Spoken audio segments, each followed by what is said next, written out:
Here you go. Divorce papers, you poor, useless excuse of a wife.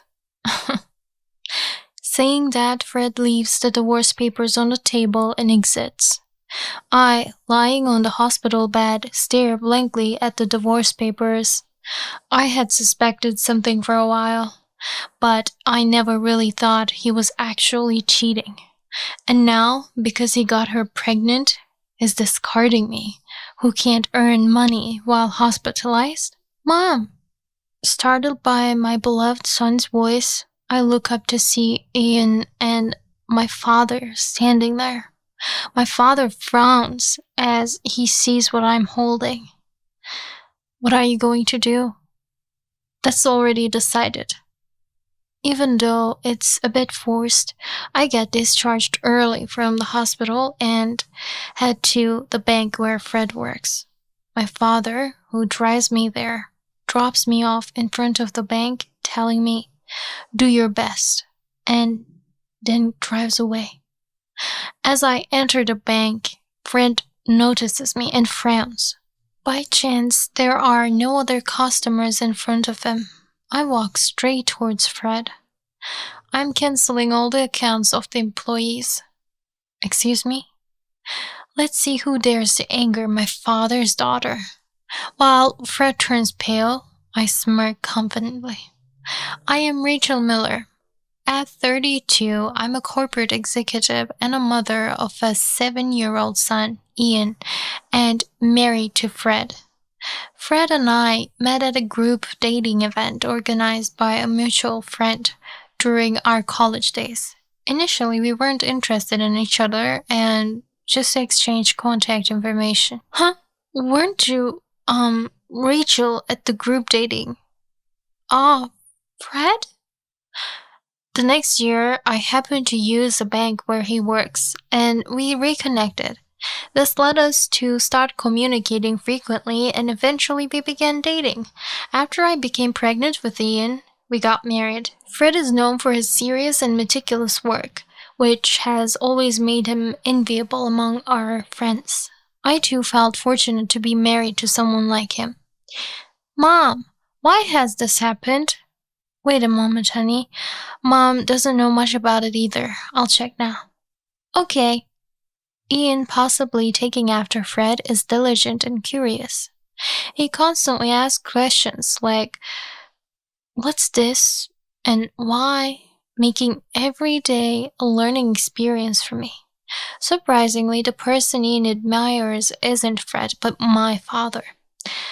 My mother passed away due to illness, and my father, despite being busy with work, raised me alone. Sorry, I really can't get along with your father.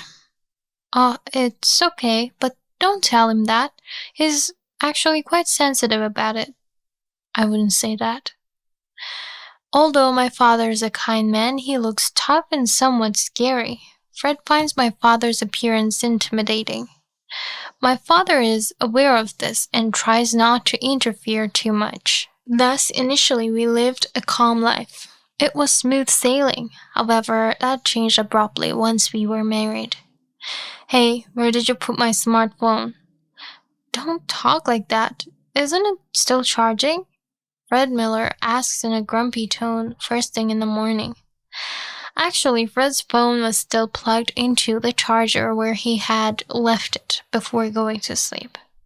Instead of apologizing or thanking me, he just clicks his tongue in irritation, which makes me even more frustrated. Fred has changed drastically since we got married.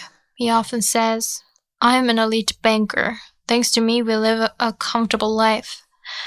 However, Fred doesn't contribute financially to our household.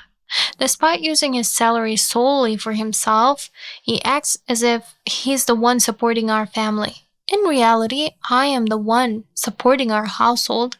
I pay for all the utilities and groceries.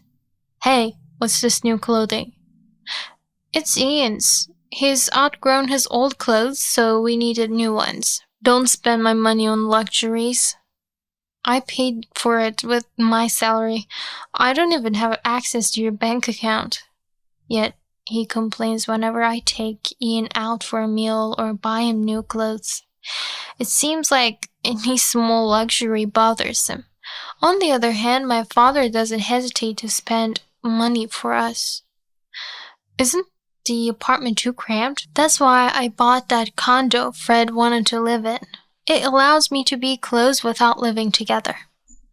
With a smile, he bought the condo and gifted us the top floor. He also lives on a different floor in the same building, so he can help us whenever needed. Mom, can I go to Grandpa's? Sure, but don't stay too late just because it's the same building. Make sure to come back before it gets dark. Okay, it's only natural. Ian is more attached to his grandfather than to his father, Fred. Whenever he has time, Ian goes to visit my father. Where's Ian? He's with Dad. Interestingly, Fred never complains about my father. Also, he seems careful not to say too much around Ian, probably because he doesn't want Ian to tell my father. It seems Fred is only bold with me, probably because he knows I won't trouble my father about it. Well, I can simply ignore his complaints. That's what I had thought casually. Fred doesn't participate in childcare at all. I've got to go out, Angela called me. Again? And the one taking his time away from parenting is Angela Reed, Fred's childhood friend. I really dislike her. Fred and I are like siblings, so please don't misunderstand. She says this every time we meet, yet she insists on asserting that she knows Fred better than I do because of their past, which is really annoying. Even my mother-in-law favors Angela, which complicates things further. I don't understand why Fred didn't choose Angela. He should have married her instead. When called to my in-law's house, she makes sure I can hear her saying such things. My father-in-law scolds her for it, but she doesn't seem to care. Angela claims to be naturally naive. I'm naturally naive, so I tend to depend on Fred. I don't mean to make you uncomfortable. If she were younger, it might be somewhat excusable. However, she's 28 years old, and it's about time she acted her age. The reason she and Fred did not end up together is because of my father-in-law's presence. I don't want to call that woman my daughter-in-law, even out of obligation. If it really comes to that, I would rather divorce you. Angela is by no means a good person. She's known for playing around with men and lives a life without working, just a freeloader. She always begs Fred to buy her what she wants. My father-in-law detests Angela and strongly opposes the relationship. I never understood why my mother-in-law dotes on Angela so much. I'm sorry about my wife. You don't need to apologize, father-in-law. Fred is no better. He doesn't defend his wife when she's insulted. Instead, he's friendly with such a woman. True to my father-in-law's words, Fred never defends me against what my mother-in-law says. Sometimes he even laughs. Grandma, why would you say that? If Mom hadn't met Dad, I wouldn't have been born either. Am I an unwanted child to you? No, that's not true. Ian always stands up for me. He may not understand exactly how children are made, but he knows that it takes both parents to have a child. Since she also dotes on her brilliant grandson, she avoids saying such things in front of Ian. In that regard, Fred is just like her, which makes me think that the apple doesn't fall far from the tree. I have plans to drink with Angela tonight, so I'll be home late. Is that so? Gradually, I start to wonder if we really need Fred at all, and I begin preparing for a divorce. Ian seems to sense something too. Let me know if there's anything I can do to help. He said this, showing concern for me. Just then, I was summoned by my mother-in-law. I really didn't want to go, but she would call non-stop, interfering with my work, so I had no choice but to go. My husband isn't here now, and there's no one to carry heavy things, so could you buy some rice? It seems my father-in-law was on a business trip. I thought to myself, why not order it online? But I knew arguing would only lead to more trouble.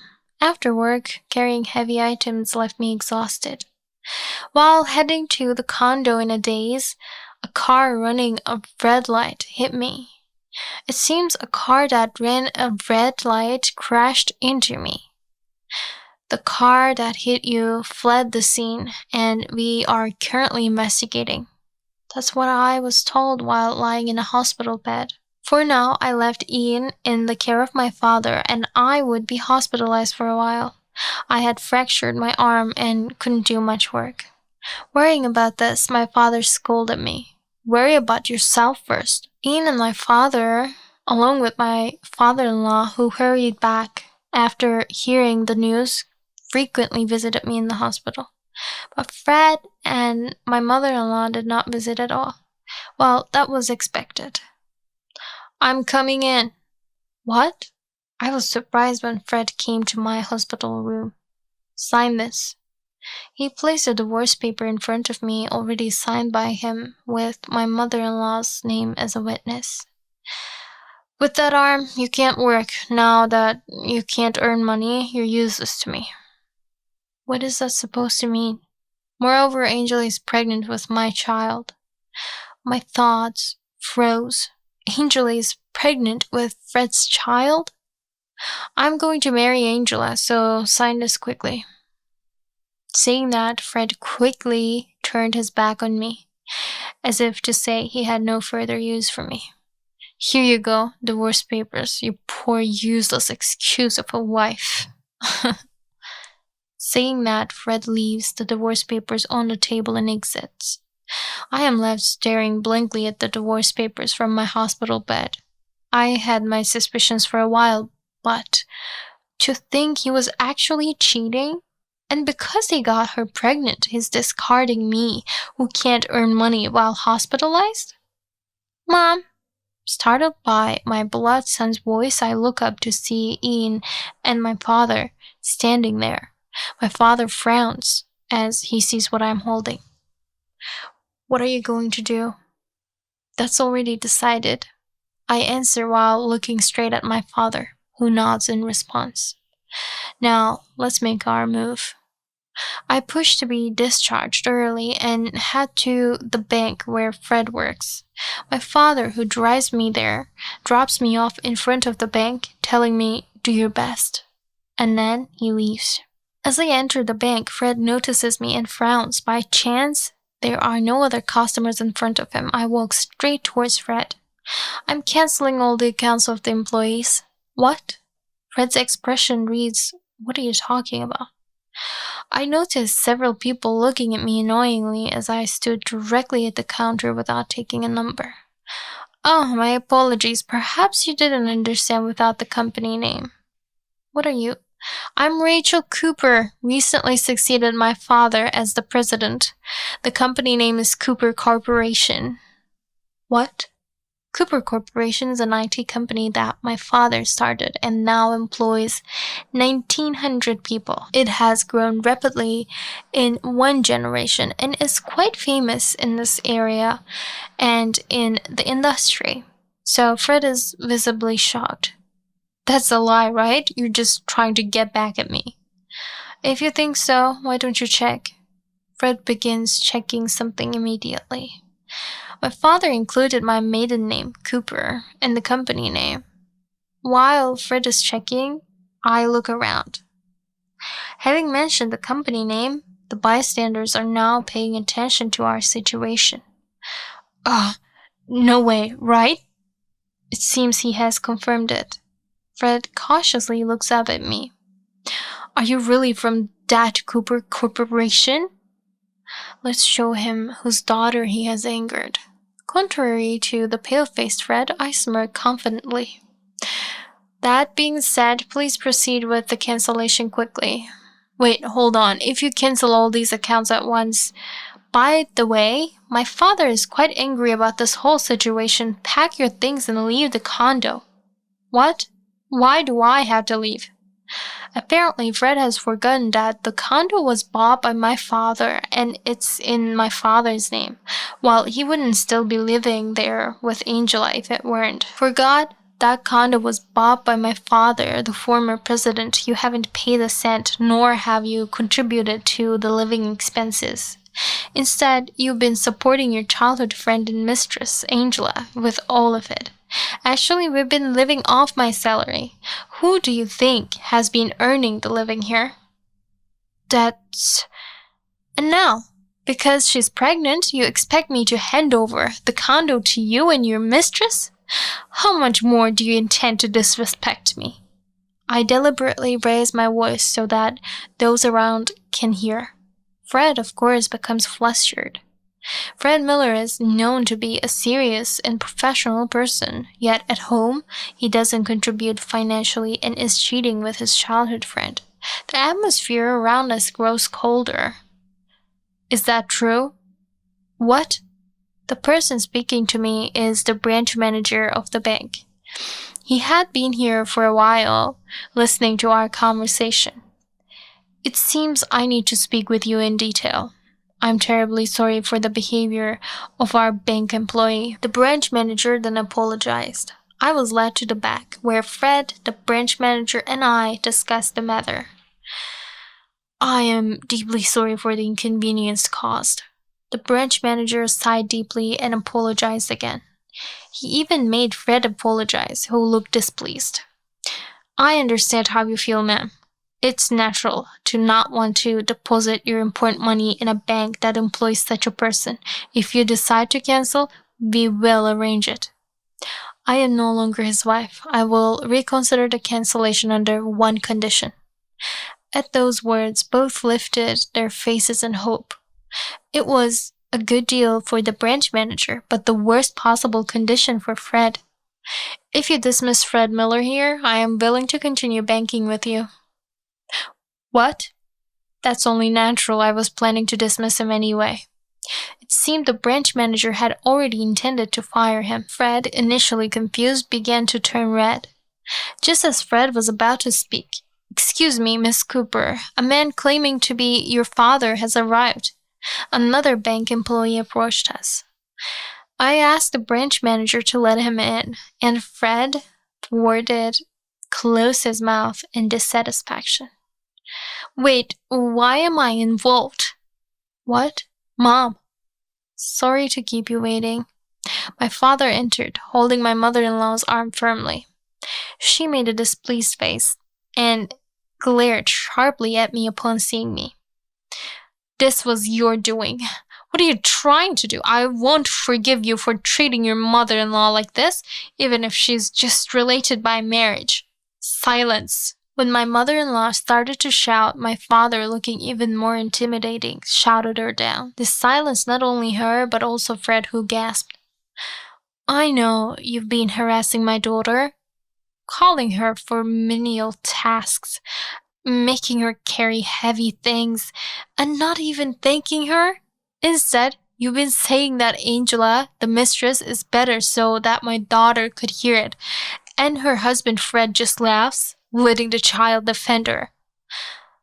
Father's voice echoed angrily through the bank. Fred tried to intervene but stopped under my father's stern look. Also, I know that Angela Reed was the one who hit Rachel. She's already been arrested by the police. No way Angela would do that. What are you surprised about? You're the mastermind. Father scolded her again. Meanwhile, Fred, seemingly unaware, just stood there, stunned. You and your son are the worst. Rachel, let's go. Yes. I followed my father out. The branch manager followed us, repeatedly apologizing. As I was considering continuing the contract with this branch manager, I could hear Fred and his mother arguing loudly behind us. It seems they were blaming each other. The voices could be heard outside, and nearby customers and other bank employees murmured. So what we overheard was true. Everything went according to plan. Yes, they reacted just as we expected, which helped. Following the plan, we left the bank laughing confidently. As a result, Fred was safely fired. Thanks to the thorough investigation by the police, Angela received a prison sentence. My mother-in-law was forced to divorce by my father-in-law after it was discovered that she had orchestrated a hit and run on me by inciting Angela, and she was also taken by the police. Mom, Grandpa, welcome back. Thank you for looking after Ian. Father-in-law. No worries, it seems you've resolved everything nicely. After cornering Fred and others at the bank, I went to pick up Ian, who had been in the care of my father-in-law. He had helped a lot this time. He found evidence of my mother-in-law inciting Angela and a note detailing the plan to eliminate me, which he handed over to the police. When I expressed my gratitude, he simply smiled and said, "You did well." Since then, my days have become busier than ever. I was already busy as a board member and next in line for the presidency, but now I carry the greater responsibility of being the president. Meanwhile, my father started a new company. I've always wanted to start a new company. He gleefully pushed the presidency onto me as a way to get back at Fred. Therefore, both my father and I became busy, and my father-in-law looked after Ian. It turns out that his business trip, forced by my mother-in-law's affair with his boss, led him to early retirement and moving into our apartment complex. I'm currently studying remote work. I plan to eventually give him a role at the new company. I'm sending experts to train him because he seems very capable, and I like him to flourish in our new company. The fathers seemed to get along well now, often visiting each other's apartment to share drinks and conversations. On the other hand, Fred, ousted and isolated, returned to his empty family home. Unable to secure a job at any bank and widely known through the rumors spread by my father and me, he was left unable to find any employment and resorted to paying me compensation through debts. Now he struggles daily, working tirelessly in menial jobs, and although he has approached us pleading, we've collectively ignored him. Once rumored to become a branch manager, he has indeed fallen far. When I grow up, I want to be like Grandpa. This incident made Ian respect my father even more, seeing him as a hero who rescued us from the malicious deeds of Fred and my mother-in-law. Then, would you like to take over Grandpa's legacy someday? Yes. My father was thrilled by Ian's commitment. Not to be outdone by my father, I was determined to push even harder. After a while, both my company and my father's company stabilized. Mom, welcome back. You worked hard. Exhausted, I returned home to find my father-in-law had prepared dinner. I helped you today. Is that so? Well done, Ian. I'm looking forward to dinner. As I praised a smiling Ian, my father arrived late. The four of us then sat down at the dinner table, enjoying a meal and laughing together. In stark contrast to us, Fred's life had fallen apart. He piled up debts upon debts and was ultimately taken care of by loan sharks. Rumor has it that he ended up on a boat somewhere. Fred's family home was sold to pay off his debts, and my mother-in-law, having lost her home, was spotted living under a bridge. By the way, I received an apology letter from Angela's parents. They are good people. Please read it. If you say so, Father. According to the letter from Angela's parents, she had given birth in prison. They took in the child, ensuring Angela would not rely on them after her release by moving far away. The letter included a profound apology to me. Angela's parents seemed genuinely good people, and I deeply hoped the child would grow to resemble them, not the parents. However, Angela now had no place to return to. Alone, I hoped she would come to terms with her actions. Years later, we grew without the torment of Fred's presence. Did we even have a father? Seemed to be the general sentiment. Ian seemed to remember, but he dismissed any connection as irrelevant. We all did the same, effectively erasing his existence from our lives. I'm definitely going to take over Grandpa's company. If it's what you've decided, I won't object. Ian chose to take over my father's company, a toy company. Starting as an ordinary employee, Ian was soon valued for his continuous flow of ideas. With this, maybe it's time to hand over the company to Ian soon. Laughing, my father contemplated retiring to the countryside once he handed over the company to Ian. I was also training a successor, teaching him vigorously. Once he was ready, I too considered early retirement to pursue new endeavors. With these thoughts, I continued my busy day as president.